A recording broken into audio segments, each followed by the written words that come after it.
What is going on, guys, and welcome back to Destiny House of Wolves. We are back and we're talking about the Trials of the Trials of Osiris. That's another video. We're gonna be talking about the Prison of Elders this video, and essentially I went through level 32, which is the kind of like the normal one, and then we got the level 34 one, which is like people say it's harder than the actual 35 version, is it? Yeah, 35 version. So yeah, the 34 version, not that bad. 34 version is actually pretty good if you have a teammate that knows what they're doing, and if you understand the mechanics of the game. So essentially, I'm gonna show you guys that one first and just kind of gameplay in the background, because well, I kind of want to upload some gameplay of it, but the reason why I don't really want to do that is because well, it's not gonna be something you guys are used to seeing. For instance, I'm not very like talkative and like, oh, what's up, guys? Like, and I'm not like energetic because I'm kind of trying to stay focused. And on top of that, communication is key in these scenarios. So being able to tell your party, all right, I'm gonna go pick him up, and when as soon as he goes up, you stay here and make sure I don't die, or stay back just so we don't immediately wipe. Which is all things that come into play when doing anything like this, whether it be the raid or the or the Prison of Elders. But yeah, guys, that's pretty much why I don't want to show you guys the raw footage, because it doesn't seem, well, it's entertaining, but not in the value that you guys are probably used to. Like, it's not like, it's entertaining in the fact that we're working together, you know, we're on point, but we're not quite as I'm not quite as talkative as usual, because okay, first of all, before I even continue, I have to give a massive shout out to this person, Boom Gaze. He actually was the one who helped me through this immense hype towards him for even letting me do this, because that was always my problem, is I always had friends that had like other long-term gaming friends. I didn't really get to like experience the co-op stuff. Also, it was weird. Things never really worked out. Like, for instance, my time zone to their time zone didn't really happen, or they've already done it, or they're burnt out on Destiny and they don't want to play it. All those things. That's kind of the internal problem with me, like just getting stuff done in Destiny in terms of it being like multiplayer. Which, let me tell you, doing things with like 3 people that know what they're doing and like have good guns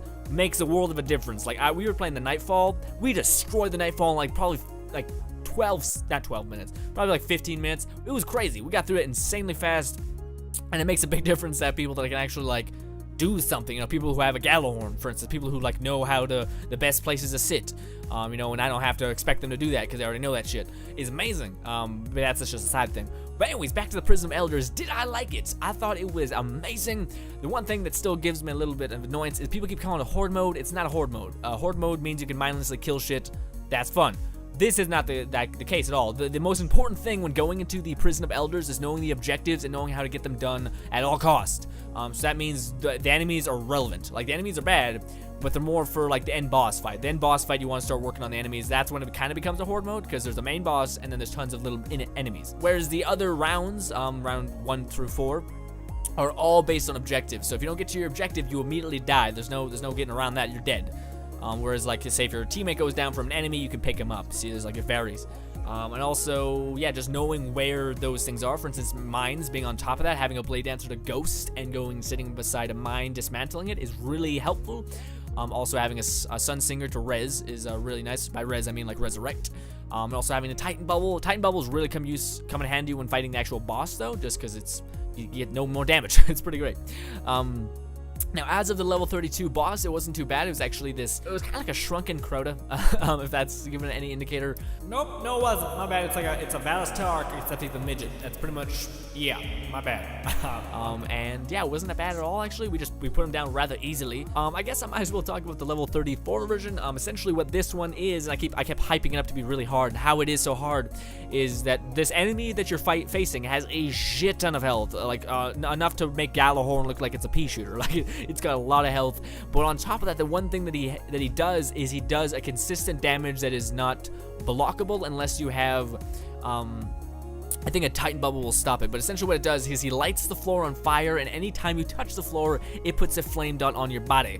Now that's bad. It's really bad, because you cannot get away from it. Anytime your feet touch the ground, it takes a pretty significant amount of health out of your health.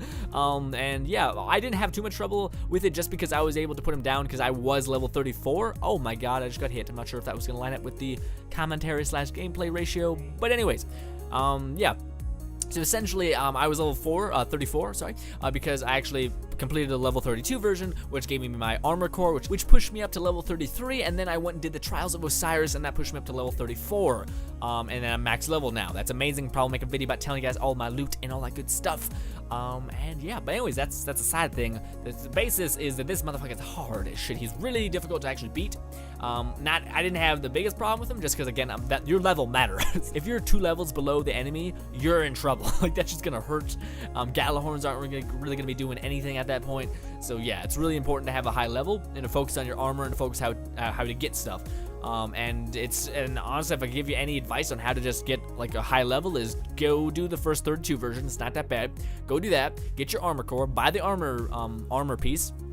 Go do the Trials of Osiris, get the chest piece, and go do the Nightfall, and hope to God that you get a freaking Ascendant Light, whatever it's called, thing that lets you boost up any gear to the max level, light level. That's what you also want, and then boom, you're level 34.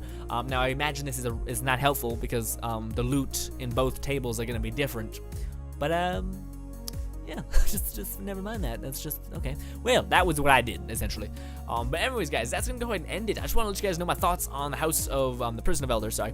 And my thoughts are, it is glorious and very good, and I cannot wait to play it again. It's a problem though. Is that I was really looking forward to the Prison of Elders. It being not the raid, which the raid is essentially a group activity that is going to require a lot of conversation, which is nice. But I just wanted something for the single player person, something that I don't have to count on anyone for, something I can just jump into. And I really feel bad for the people that just for people that were ones like me who just didn't have anyone to fucking play with, and they're like, man, I really want this shit, but I don't know, I don't want to have to be forced to talk to people and shit, and have to make a group, and to have to try to work in my schedule. I got a busy motherfucking schedule. I can't do that shit. But yeah, nevertheless, I just still think it's cool, still think it's amazing. I just don't like the fact that it's massively cooperative, and I wish it was just a horde mode, not anything other than that. Not to say that I don't like it. Again, I like it a lot. I just wish it was something else. Not to say that what it is bad. Anyways, guys, nevertheless, guys, thank you guys so much for watching. As always, this has been my thoughts and stuff on the Prison of Elders. Next up is going to be the Trials of Osiris, which I did beat. Got all 9 rounds done with 1 more loss, and I would have been over. We're going to talk about that in the video itself, which I'm not sure when it's going to be, but yeah. Anyways, guys, thank you guys so much for watching. As always, I'm Frost, and later, guys.